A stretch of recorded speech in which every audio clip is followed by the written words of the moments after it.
Olá, eu sou João Eudes e este é o canal Reflexão da Palavra de Deus. E a nossa reflexão de hoje é sobre a mulher de Jó. No capítulo 1, versículo 3 do livro de Jó, a Bíblia diz que Jó era o homem mais rico de todo o Oriente. Agora vamos imaginar como seria a mulher de Jó.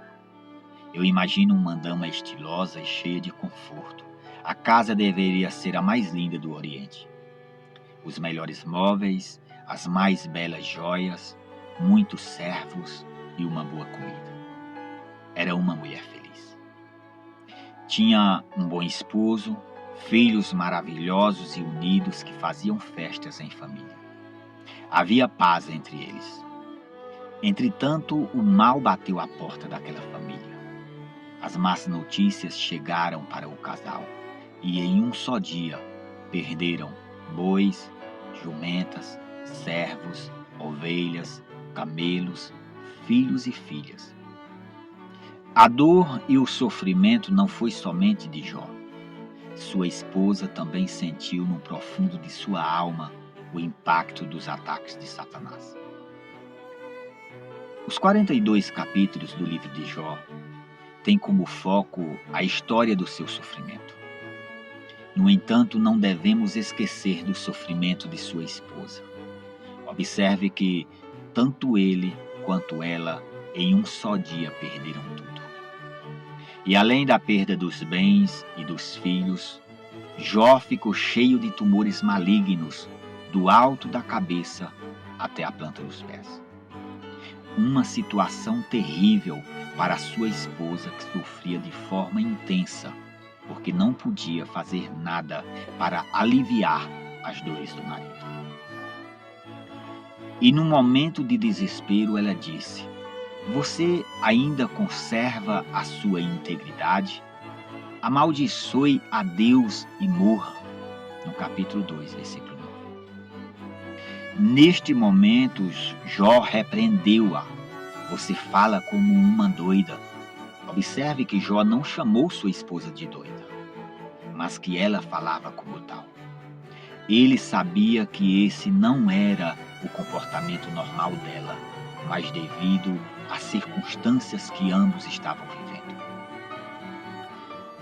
É possível que ela queria ver o fim do sofrimento de seu esposo e achava que a morte era a melhor solução. O seu coração ia se enchendo de pensamentos negativos e revolta. Ela estava muito errada, mas entenda que ela era uma esposa e mãe como qualquer outra, e havia perdido seus 10 filhos em um só dia. Agora ela cuida de seu marido, que havia sido o homem mais importante do Oriente e que agora estava cheio de tumores malignos e vivendo na miséria. Jó não tinha a companhia constante de seus irmãos, mas tinha a companhia dedicada de sua esposa. Ela foi seu grande apoio durante todo o seu sofrimento e provação. Era ela que preparava o alimento que saciava sua fome, ajudava na higienização de seu corpo e suportava seu mau hálito. No capítulo 19, versículo 17, Jó disse: "O meu hálito é intolerável à minha mulher, e pelo mau cheiro sou repugnante aos filhos de minha mãe." Jó era fiel a Deus e também à sua mulher. Ele disse: "Fiz acordo com os meus olhos de não olhar com cobiça para as moças." Capítulo 31, versículo 1. Perceba que Jó era um homem íntegro e fiel também à sua esposa. Não há nenhum indício de que Deus deu outra esposa para Jó, ou que ele tenha escolhido uma outra mulher. Jó continuou com sua esposa, que teve um papel muito importante no cenário trágico vivido por ele. O texto diz que Jó era o homem mais rico de todo o Oriente, mas a mulher de Jó não estava com ele por nenhum interesse financeiro. Ela o amava. Observe que Jó perdeu tudo o que tinha e ainda ficou terrivelmente doente.